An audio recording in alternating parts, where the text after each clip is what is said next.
पैसा इकट्ठा नहीं किया जाता था, वहां केवल लोग इकट्ठा होते थे, लोगों को इकट्ठे किया जाता था। ये हमारी जो परंपरा है लोगों को इकट्ठी करने की, हमारे महापुरुषों की परंपरा है। तो इसलिए हमारे पुराने संघ में भी ये नहीं था और हमारे इस संघ में भी ये नियम नहीं है, यहाँ चंदा नहीं लिया जाएगा, क्योंकि समड़ों की मांग कर खाने की जो संस्कृति रही है वो रही नहीं है। कोई नियम ही नहीं है कि समड़ों ने मांग कर खाया है। समड़ों के दरवाजे पर हमेशा बमड़ों ने मांग कर खाया है। आप सबने देखा होगा, सुना भी होगा कि जो समड़ हैं, समड़ों के दरवाजे पर हमेशा बमड़ों ने मांग कर खाया है। बमड़ अपने आप को कहता है कि हाँ मैं मांग कर खाने वाला हूँ और मैं मांग कर खाता हूँ। जो भी लोग बाहर से आते हैं कभी भी तो वो खाली हाथ आते हैं। जब वो खाली हाथ कहीं जाते हैं तो उनको अपना पेट भरना होता है कि अपना जो भी जरूरी होते हैं, तो वो क्या करते हैं, ज़्यादा से ज़्यादा मांग कर खाएंगे या क्या करेंगे, लूटपाट मचाएंगे, चोरी करेंगे, क्योंकि समड़ों की ये परंपरा रही नहीं। तो आखिर क्या कारण हुआ कि हम दिन प्रतिदिन ये चलने के चक्कर में हमारे जो कुछ लोग हैं वो चले गए, क्योंकि हमारे लोगों ने भी अब कहीं ना कहीं अपनी जो हमारी गौरव गाथा थी, जो हमारे समर संघ के जो नियम थे, कहीं ना कहीं हम उनको भूल गए, हमने वो अपनाने बंद कर दिए और हम बिखरते चले गए, टूटते चले गए। और जो ये आज जो संगठन, जितने भी संगठन आज बने हुए हैं, 29 लाख जो संगठन बने हैं, उसका कुछ ये कारण जो रहा, अगर हमारे अधिकारी बचाने होते तो एक ही संगठन काफी था, एक ही संघ काफी था। तो ये जितने भी 29 लाख संगठन बने हुए हैं, तो ये जो भी हुए हैं सब चंदे के कारण हुए हैं। एक संगठन ने चंदा इकट्ठा किया, उसमें झगड़े हुए, पैसे को लेकर हमेशा झगड़े होते हैं, पद प्रतिष्ठा मंच माला को लेकर हमेशा झगड़े होते हैं।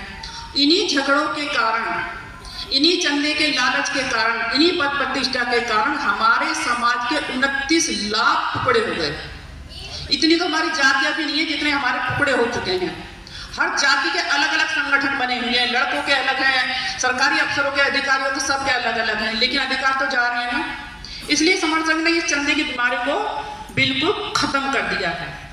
हमें केवल इकट्ठा होना है, हमें इकट्ठा होना है, जितने भी हम SC ST OBC converted minority हैं, हमको सबको इकट्ठा होना है। अपनी पुरानी संगति, अपनी पुरानी परंपरा, अपनी गौरवशाली जो परंपरा थी हमारी, मिलकर बैठकर इकट्ठा होकर आपस में बातचीत कर उसको अपनाना है। तो इसीलिए समर संघ ने इस चीज को खत्म कर दिया है। 2018 की जो घटना हुई थी, जो हमारा एक एट्रोसिटी एक्ट था, जब वो घटना हुई थी वहां पर किसी ने कोई पैसा नहीं दिया, कोई नेता नहीं था, कोई संगठन नहीं था। एक दिन के लिए हम इकट्ठा हुए और हमारे अधिकार बच गए। और आप ये लगाइए, अगर हम एक दिन के लिए इकट्ठा होकर अपने अधिकार बचा सकते हैं, तो क्या हम हमेशा के लिए इकट्ठा नहीं हो सकते? अब आप ये सोचिए, अगर हम हमेशा के लिए इकट्ठा हो गए तो हमारा कितना बड़ा फायदा होगा। हमारे बच्चों का भविष्य जो खराब हो रहा है, हमारे बच्चों का भविष्य हमेशा के लिए बच जाएगा। और जो हम दिन रात जो मेहनत करते रहते हैं जगह, तो ये जो मेहनत हमको नहीं करनी पड़ेगी। हमें केवल संघ बनाना है, संघ में आना है, और संघ में जितनी जल्दी हम आ जाएंगे, जितनी जल्दी हम जुड़ जाएंगे, हमारा संघ तैयार हो जाएगा। हमारे ही विचारधारा से, हमारे बाबा साहब की विचारधारा से, बुद्ध की विचारधारा से, हमारे महापुरुषों की विचारधारा से जिन लोगों ने संघ बनाया, वो आज हम लोगों पे, आज आप देख रहे हैं कि क्या हालत हुई पड़ी है। इसलिए हमें जुड़ना है और जोड़ना है। जब तक किसान आंदोलन चला, उनके जो 3 अधिकार जा रहे थे, जब तक किसान अलग अलग काम करते रहे, अलग अलग धरने प्रदर्शन करते रहे, तो उनकी सरकार ने एक नहीं सुनी, किसी ने नहीं सुनी। जब जैसे ही सारे संगठन, किसानों के संगठन एक साथ इकट्ठा हुए, तो क्या हुआ, सरकार को भी उनके आगे झुकना पड़ा, क्योंकि वो एक संघ था।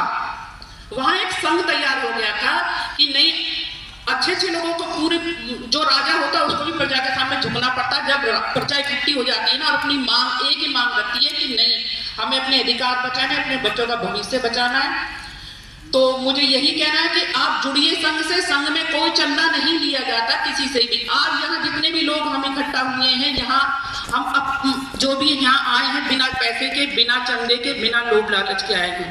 हमें ऐसे ही लोगों को जोड़ते जाना है, ऐसे ही आगे हमें बढ़ते जाना है। जो भी हमारी संगति होती है उसमें बहुत साधारण सा कोई खर्चा नहीं होता, सब अपना अपना खाना लाते हैं और मिल बांट कर उस खाने को बैठकर खाते हैं। इससे हमें क्या होता है, इससे हमारा आपसी प्यार होता है। जो हमारा ऊंच नीच भेदभाव होती है, हमारी जातियां खत्म होती हैं इससे। तो हम अपना खाना लेके आते हैं, मिल बांट कर बैठकर खाते हैं।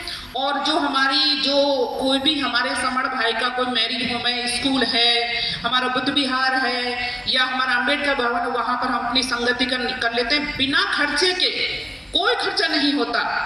तो हमारे महापुरुष ने भी यही कहा कि हमें इकट्ठा होना है, बाबा साहब ने भी यही कहा संगठित होना है, बुद्ध ने भी यही कहा कि संघ की शरण में आना है। तो फिर हम क्यों नहीं जाते, क्यों नहीं करते ये काम? हम अपने महापुरुषों की मानते नहीं, सुनते नहीं, बस ये कहते हैं कि हाँ जी हम मानते हैं, लेकिन मानते हैं हम जानते नहीं। इसलिए हमको जितनी जल्दी इकट्ठा हो जाएंगे, जितनी जल्दी हम जुड़ जाएंगे, इकट्ठा हो जाएंगे, उतनी जल्दी हम जीत जाएंगे। मेरे इस वक्तव्य में अगर किसी को मुझसे कुछ गलती हुई हो तो मैं संघ से क्षमा चाहती हूँ। संगम नमामि, संगम नमामि, संगम नमामि। साधु साधु साधु।